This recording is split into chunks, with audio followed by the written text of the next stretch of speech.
Hello, I'm Josie Grace, and welcome to Old Radio Shows here on YouTube.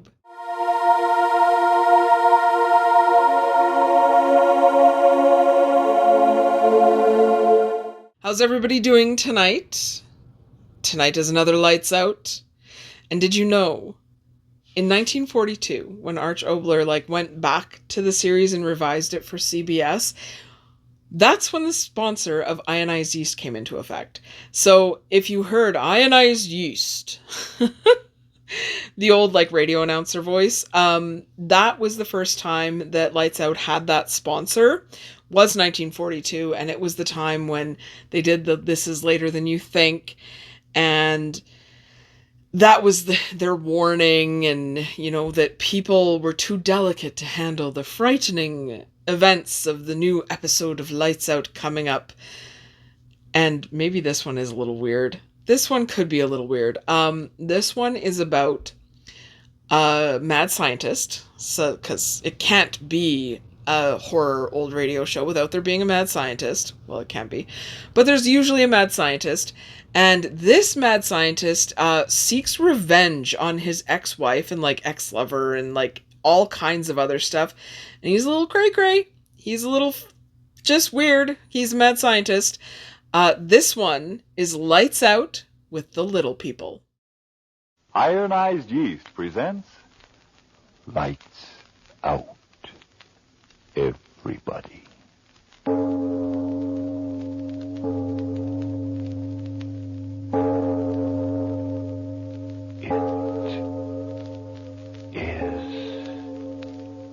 Later than you think.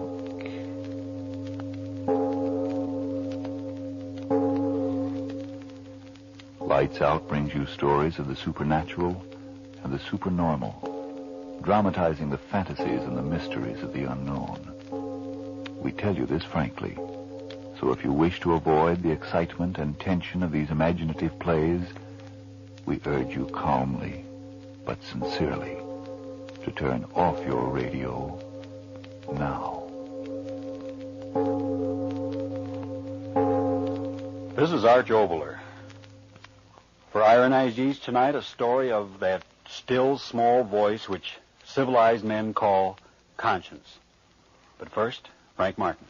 The way you feel, that can make all the difference in your life.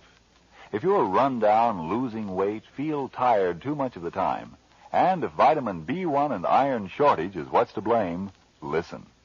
Ironized yeast tablets give you both vital substances, vitamin B1 with iron. Men and women who were short of them now tell how these pleasant little tablets help them regain glorious pep and energy and needed pounds. So today they can really enjoy living again. Folks, did you get that name? It's Ironized Yeast Tablets. And now, Lights Out. Everybody.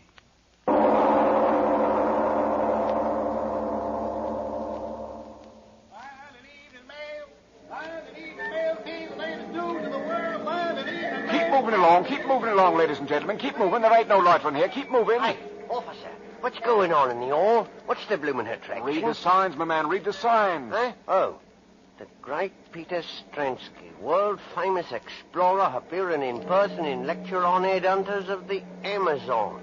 Go, Blimey. Move along, fella. Move I along. don't know, officer. Will you tell a bloke what that headhunting is referring to? Who's on to me? Now, look here. You're obstructing traffic. It's lecturing, the man is. Lecturing on these heathen tribes that hunt their neighbors' heads. Now, move along, man. Move along, or I'll take you in. Ladies and gentlemen, now you know the story of these strange motion pictures I have shown you this evening. For the first time in history, motion pictures taken of the lower Brazilian region. Someday soon I hope to return to Brazil and bring back more cinematic records of the customs of these almost legendary savages, including actual specimens of heads and bodies taken and preserved in their bloodthirsty wars.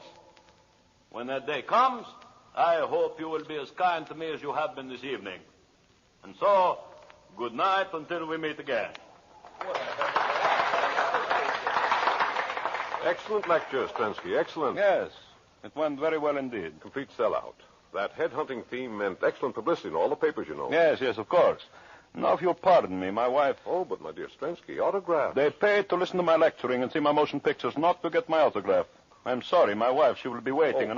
Come, don't worry about her. She's well taken care of. Eh? What are you talking about? I just passed her backstage, and she had a handsome young gentleman having quite a tete-a-tete, don't you know? You will pardon me. No, John. Oh, come now, Ellen, you must do it. Oh, but John, that's ridiculous. Who ever heard of such a silly thing? I did, and that's why I'm telling it to you. Well, I won't listen to another word. I really won't. Oh, yes, you will. No, I won't. If I might be so bold as to interrupt. Oh, Peter, it's you. I'm sorry to interrupt your most interesting conversation, my dear wife, but we must go. But, Peter, Come, I said. The automobile is waiting. But Very well, Peter. Good night, John. Good night, Ellen. Come. Get into the car, Ellen.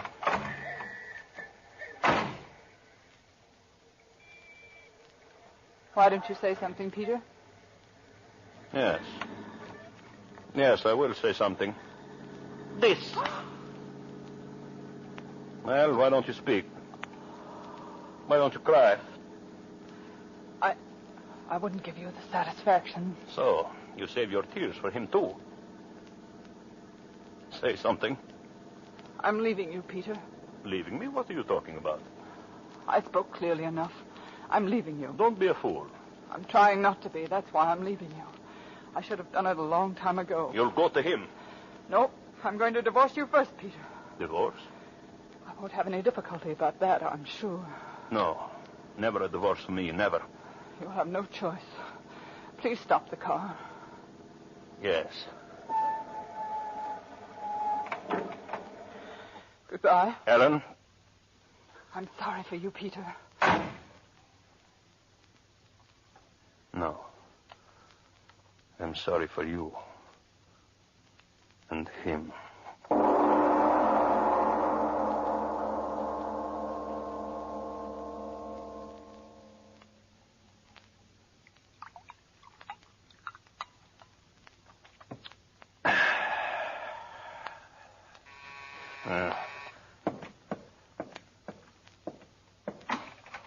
Well, come in, Ellen. Come in. And you too, young man.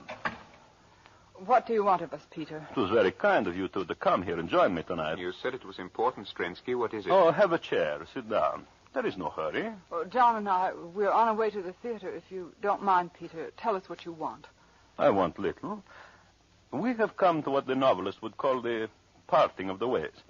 As civilized human beings, we sit down. I, the husband, you, the wife, and you, young man, the, shall I say, favored one, to discuss our welfare. I'm sorry it worked out this way, Peter. This life, perhaps the fault was largely mine. I was not a very good husband. You're acting very decently about all this, Mr. Strensky. All I can say is I love Ellen very much. And you love him, Ellen? Yes, Peter. If we could arrange matters quickly, I mean the divorce and all that sort of thing. Of course. I just said we are together like civilized human beings. And now, if you will excuse me, I will close the door. The servants, you know. He's acting surprisingly well about it all, Ellen. I'm not so sure, John. So, now what I have to say, I say in complete privacy. Peter, just why did you want John and me here? Yes. We should come to the point. You and I, Ellen, I suppose there is no use talking about us anymore. Is there? No. So, all right, I will be a gentleman. I will withdraw as gracefully as my clumsy self will permit. First, then, we will sign the papers. Papers? I want you to waive dower rights. Oh, just as you wish. Excellent. So here is the legal form as drawn up by my solicitor. I assure you it's quite in order. You will sign first, young man. Me? Yes, as a witness, you understand? Oh, very well. My pen. No. Use this one, please. Here. Oh, I'm sorry. Oh, John, what's the matter? Oh, nothing. Just a scratch, the pen point. Oh, I'm so clumsy. John... Oh, it's nothing, really. See, the pen point hardly broke the skin. Yes, but it did break the skin. Oh, yes, John. You see a drop of blood. Oh, it's nothing at all. Just a scratch. Unimportant. Why did you laugh like that, Peter? He said unimportant, and yet it is the most important scratch your young man has ever known. How's that? What do you mean, Peter? What's wrong? You feel something, John? What? A constriction between the eyes, perhaps? Peter. Or maybe a strange pounding of the heart? Peter, Or what have you done? perhaps, John, your vision blurs. You hear strange sounds in your ears. A great lover? Peter, answer me. What have you done? John, are you all right? Tell me, are you all right? I don't know. My head, it's so strange. John, what think is I'll it? sit down. Peter, what's wrong with him? What's wrong? John, what do your lips... You cannot speak, can you, John? If you open your mouth, the words will be your last. A great lover? Peter, tell me. Tell me, have you done something to him? Have you? John, look at me, darling. Speak to me. Tell me what's the matter. Yes. John. Yes, speak, John. Ellen, John! Peter, help me. He's fallen. Peter, help me. Help me. Help you? But, John, look at him. Look at him. He's ill, dying. Doctor, get a doctor. Not a doctor, my little wife. Doctors cannot restore even great lovers after the poison of Baracata has entered the veins. Poison. That pen. That scratch. Ellen, you must... So, the thought of your lover's death draws the blood from your head and you faint, eh, my little wife? When you awaken, you will wish that you died with him.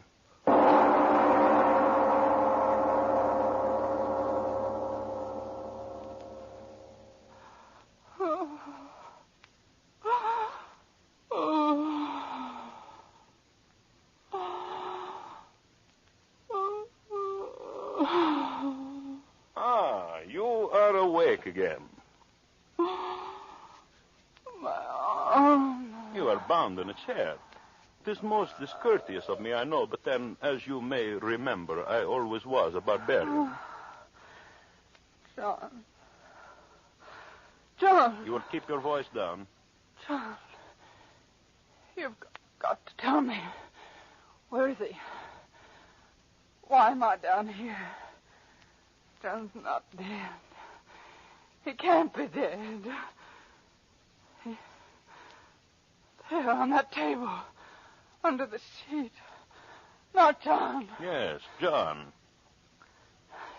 John. You've killed him. Let me loose. Let me go to him. Stop that. John. Stop making that noise, you mad woman. Stop it. Stop it, I say. All right, I'll stop you then. I'll stop you. All right.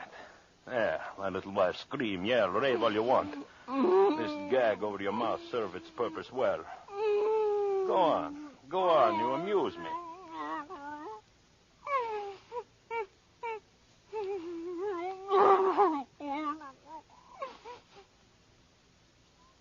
So, now you have discovered it is useless to talk to the gag, eh, Ellen? It is such a waste of effort, is it not? So now that you are silent, I can go on with my work. Most important work. Yes, you were right about what was on this table here. See? I throw off the sheet. And he was such a handsome man. Well, I must get to work. You no longer try to speak, my little Ellen. Does the sight of these beautiful surgical instruments frighten you? They need not. They're not for you. They are for John. Yes, he is dead. Dead. The poison too quickly, but do you think I would let him rest in death? Oh, no. I loved you, Ellen. And as I loved you, I hate you. Watch closely.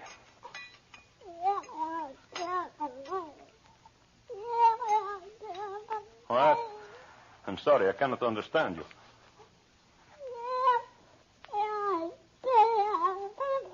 Oh, you ask me what I'm going to do. The knives, sharp knives, you see them? No, they are not to dismember your precious John. Flesh buried, decays, and is gone. I want your dear John with me for a long time. Again, you ask the question. I'm trying so hard to explain. He's dead, and he will be dead. But in his death, he will serve a purpose. You remember I told you my savage Brazilian friends, the Yavaros, have a quaint custom of shrinking and preserving the bodies of their enemies. Well, I studied their methods most carefully. John Douglas was my enemy. Here he lies.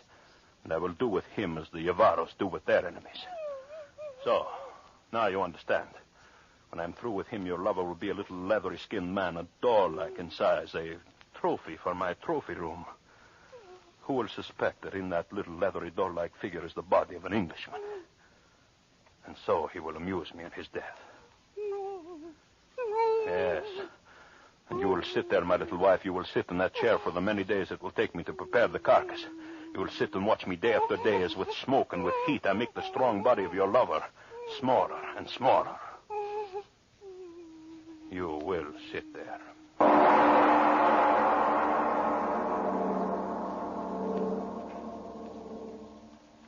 Ladies and gentlemen, a deep breath, please, before we go on with this story of a jealous husband and the strange and terrible revenge he took against his wife and the man she loved. Yes, before we go on with tonight's Lights Out story, a moment for relaxation and a return to the realities of today. The place is a shipyard, and a worker is saying, I quit my desk job because I wanted to help build ships to win the war, but I'm afraid I can't keep on. I'm losing weight. I'm so restless I lay awake most of last night again. I feel so tired out so often when I know I shouldn't. I hardly know what to do. Do? Why, find the cause of your trouble. And if it's a deficiency of vitamin B1 and iron, get ironized yeast tablets. Vitamin B1 and iron? Ionized yeast tablets? I don't understand. You see, you're working harder now, so naturally you need more strength and energy. But when you don't get enough vitamin B1 from your food, you may lose your appetite, not eat all you need, and so lose weight and strength. And without enough iron, you may be weak and pale and too often feel all in. But ironized yeast tablets give you both vital substances. Vitamin B1 with iron. Maybe I better try ironized yeast tablets. By all means do if you're deficient in vitamin B1 and iron. Ironized yeast tablets have greatly helped many, many others with these deficiencies. See if they're not of equal benefit to you. See if before long you, too, aren't saying, Since I've been feeling so much better, I sleep like a baby. That tired-out feeling is gone. I'm sure glad I tried ironized yeast tablets. And now back to our Lights Out story of The Little People.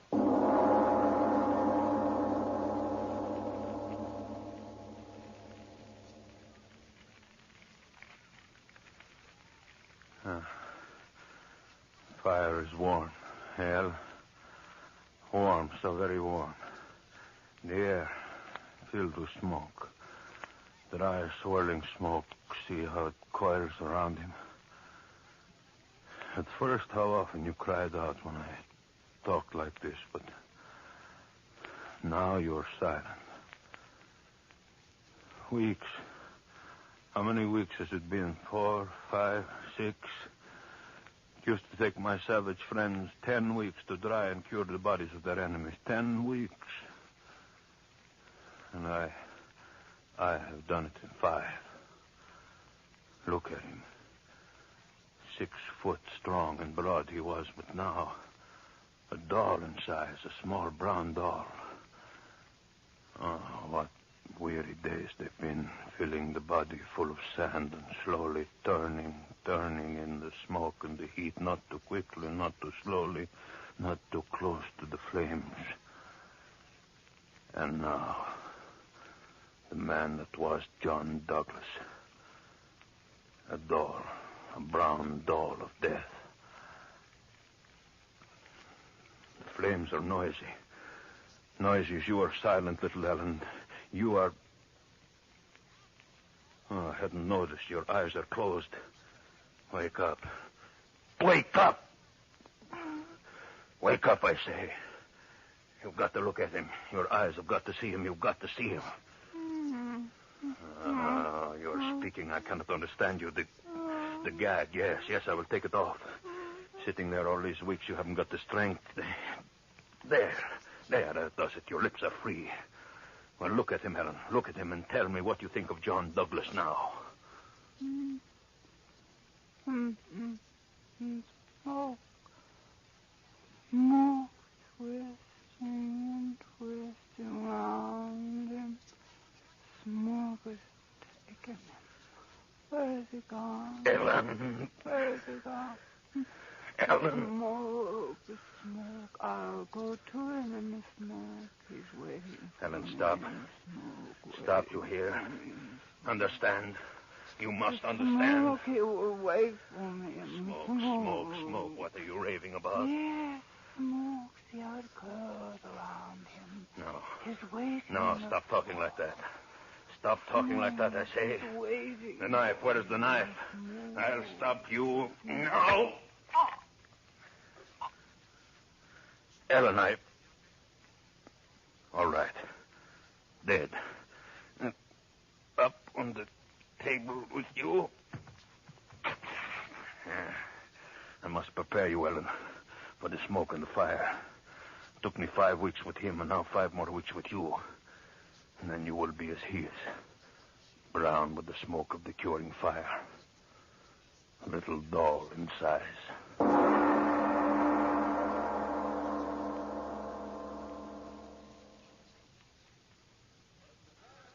Kayans of Borneo and the Celebes are not the only savage tribes which indulged in this most curious pastime of collecting human heads as trophies. In my travels in far-off places, I have come across at least 20 other races who participate in this strange custom.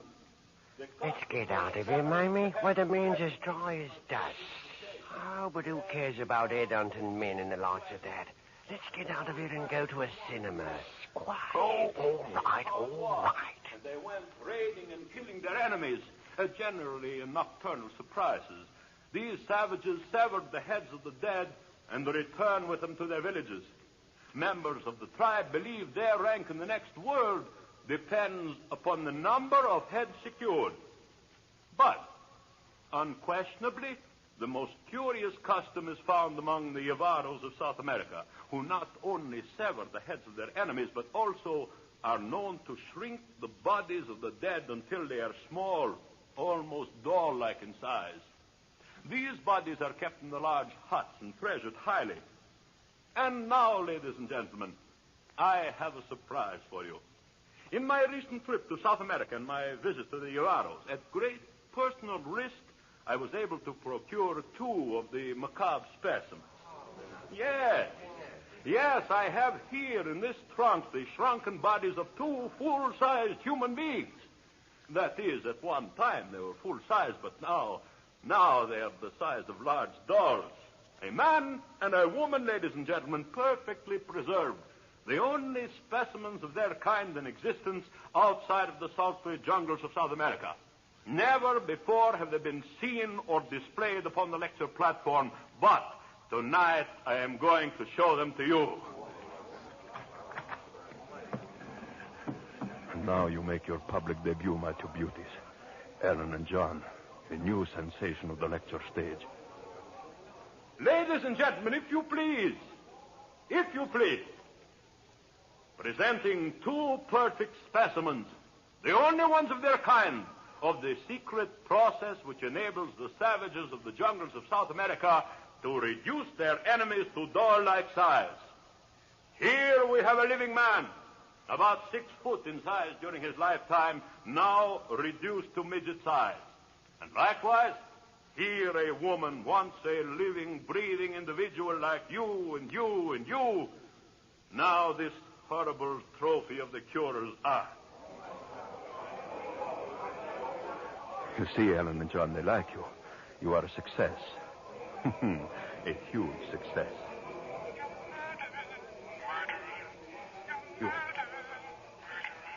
You're talking. No, you cannot talk. Dad, you cannot talk. No, you cannot talk. You're dead. You're both of you dead. Stop talking. Stop.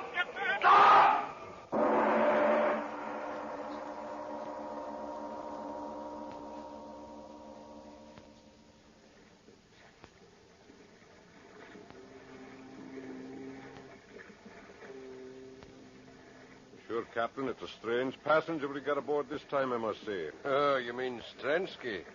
Aye, strange he is, mate.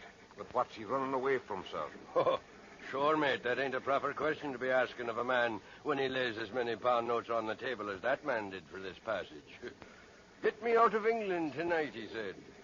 And get him out of England I did. Now, could he be one of them embezzlers? Oh, aye, that he might. The trunk he was carrying, well, he wouldn't let any of the men lay a hand on it. He brought it down to the cabin himself. I'd like to get a look in it. Aye, and so would I. But he stays in that cabin of his all the time. He's down there now, And I'll bet he's looking in that trunk this very... The cabin door is locked. No one can come in when the door is locked. It's going to stay locked until we get there. South America, they won't get me there. No one will get me there. Why did I run away? What's the matter with me? No one heard them but I. No one in that audience but I. They're in that trunk there. There's two of them. Why don't I find out now if no one heard them but I? Why don't I? For sure. Yes, I must. No, they couldn't have talked, not they.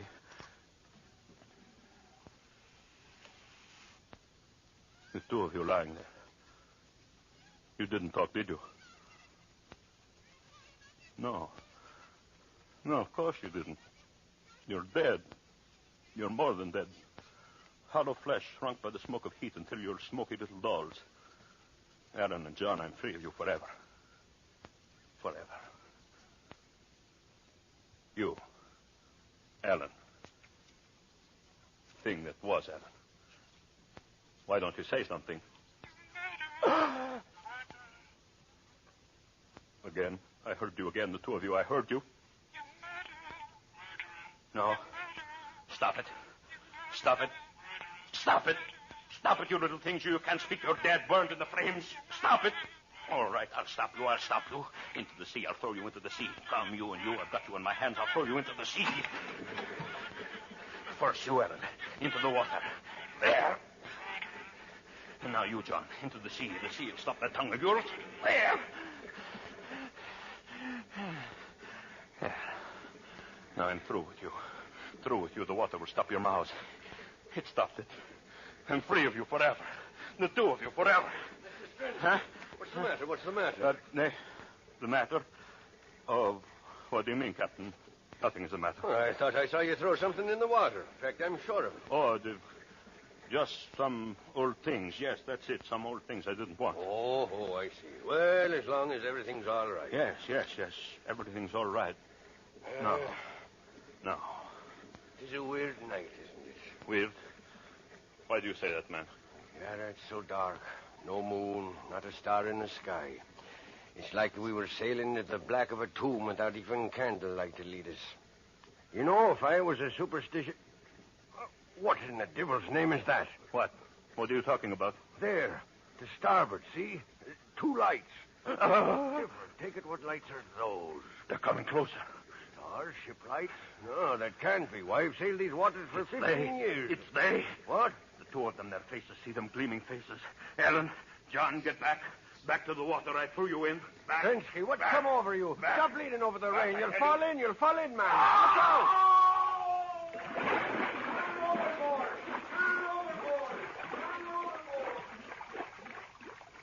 Help! I fell in. Help me. Here. I'm here. Save me. Save me.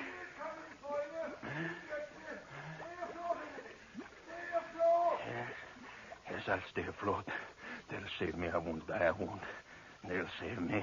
No, Peter. Huh? Take his other arm, Evan. I have his leg. No. Let go of me. Let go. Come, Strensky.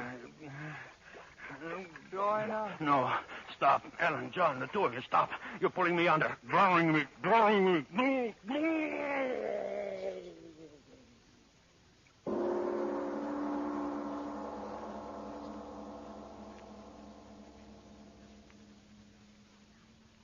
Well, Mr. Obler.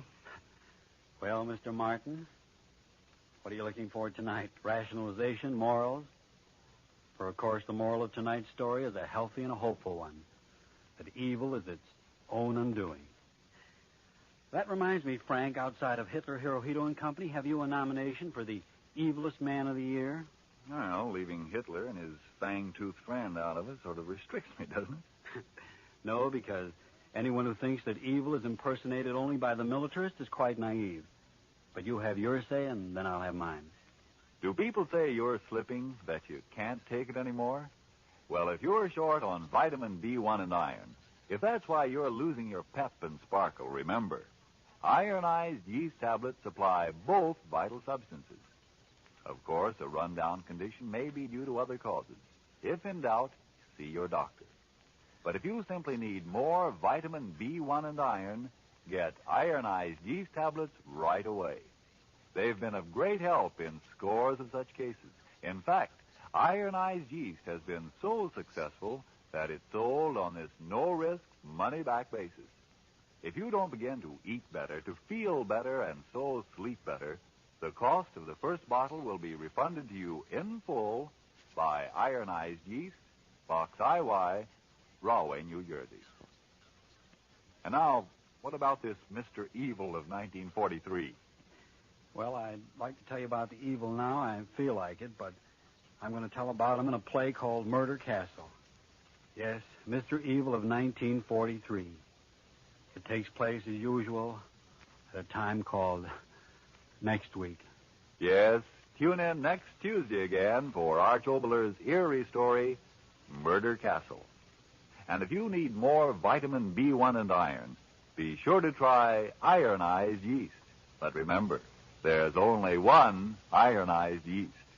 You'll know it instantly by the yellow and orange package and by the big letters IY on the container and on each tablet.